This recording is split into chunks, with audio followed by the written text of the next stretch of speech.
This episode of Dark Side of the Ring that just aired has been the topic that everyone's talking about the last couple of days, and you talked a little bit about it beforehand, and you talked about it, of course, with Evan. There's probably still a few more things we should discuss.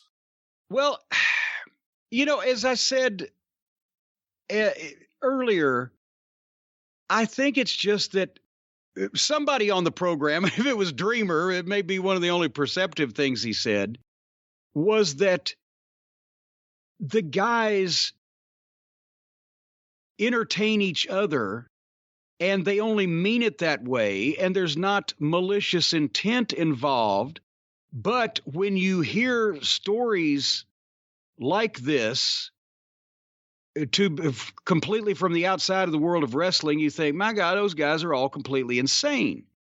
And as I mentioned, I think in some case, what several of these people were trying to say was there was no malicious intent involved in anybody's actions. Rather, it was a combination of alcohol, bad judgment, and not realizing that they weren't in the same old environment they were in. They're on a big fucking brand new charter plane flying across the ocean with a lot of fucking outside wrestling people involved that don't take kindly to their antics. And it was a recipe for disaster.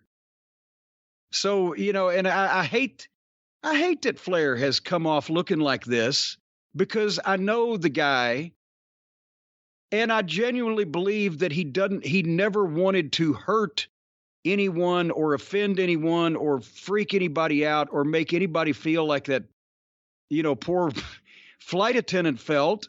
But it was something that he did that people wanted him to do for so long that he never knew when to stop, I guess. Well, again, and there's a difference between flashing people and cornering someone and asking her to play with you. And I think the other thing is, and you kind of touched on it a little bit when you talked to Evan, just because Flair did something in the 80s, and it may have worked in the 80s, and maybe he slept with a few, maybe 100 flight attendants in the 80s. That's a low estimate considering all things considered. It doesn't mean every flight attendant, every innocent bystander, every civilian wants to be confronted with that. And because a few liked it, or maybe some liked it, doesn't mean everyone likes it. That's a good point. And I think that's where the issue comes in. It's one thing, hey, if you're chasing after JBL with your dick out, go have fun. But when you're cornering this poor flight attendant who already was traumatized by everything, and you're drunk, and you're in a fucking Liberace robe, I mean, I can understand why this woman. And you're in your mid-50s. And I mean, one of the other things that I thought was really interesting, and it was the episode that I thought the reenactments worked best in because they were needed here. And when she talked about the fact that she had problems with her marriage because of it, I really felt for her. I mean, you never think about that. All the boys, whenever they told stories about the fucking plane trip from hell, they'd already had a name years ago. The plane trip from hell. It was all about these antics and how far things went and how crazy it was. It was never, about sexual harassment or even beyond that. I mean, if you forced her to touch your dick, that's sexual misconduct. That's sexual. Well, we got the idea that it's sexual. Yeah. And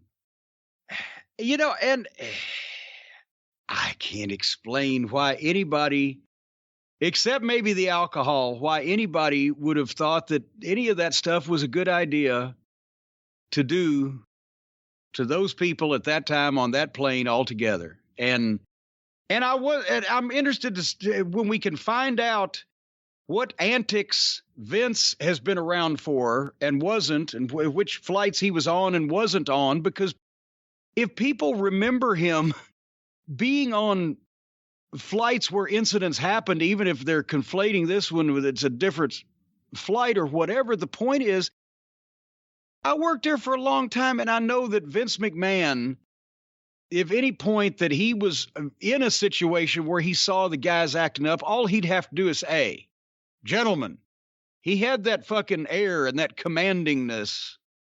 Or at the very least, you can understand something happening once, but if there's multiple instances, even if it's different people, if they ain't got the idea don't fuck up on the planes by now. But as I've said before, one of the first things I learned when I got in the business was the boys will fuck themselves every time. Get a good rate at a hotel, one of the guys might trash it. Get a fucking good rate at a rental car place, one of the guys going to wreck it. Get whatever the case may be. The boys have always had trouble policing themselves, but this took it to, as we said, a ridiculously whole new level.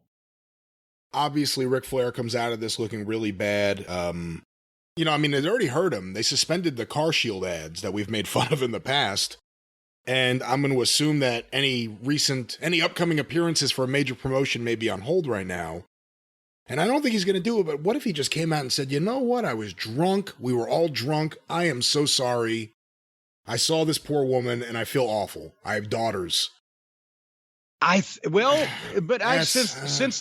there was a lawsuit over this and it was settled, we don't particularly know whether he either did that before or it wasn't publicized or is able to do that in terms of the settlement. I think as a public statement, it would probably go a long way because, and I mean, we're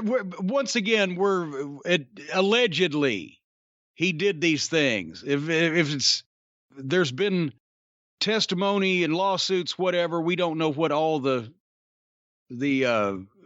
documentation has been otherwise than what this woman said. And I would imagine, I don't know if Flair remembers doing it. If they were they were all at that point by then. He was half of them seemed to be unconscious for most of this episode.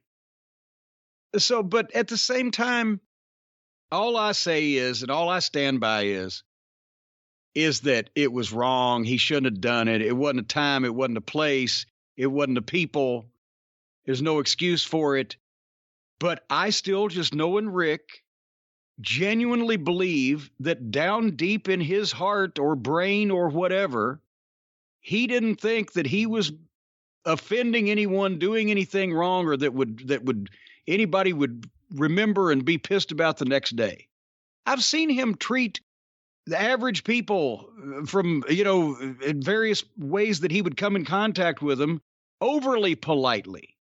It's not like he was just going around being a raging ass to everybody. But again, you weren't around this period of time. This was a weird period of time for the business. Well, no, I was around him from 1984-ish through 1990, and then, again, intermittently at brief points. But, I'm just saying that person whether it was a male, female, whatever the fuck, was never I've seen guys be dicks to women at the matches unnecessarily. And I never saw him do that. I never saw him act like a star to people out in convenience stores or out in public, or be a dick to them or whatever the fuck, just unnecessarily. So, not excusing it, but there has to be something to be said for intent.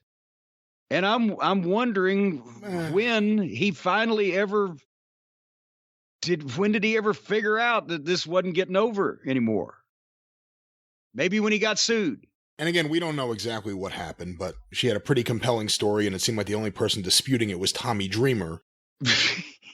I know, and it helped. This woman seemed like the most likable person that you could ever meet. And of course, if you've got somebody that's kind of meek and sensitive, and especially that's just polar opposite of the personality she came in contact with, I'm sure she was mortified.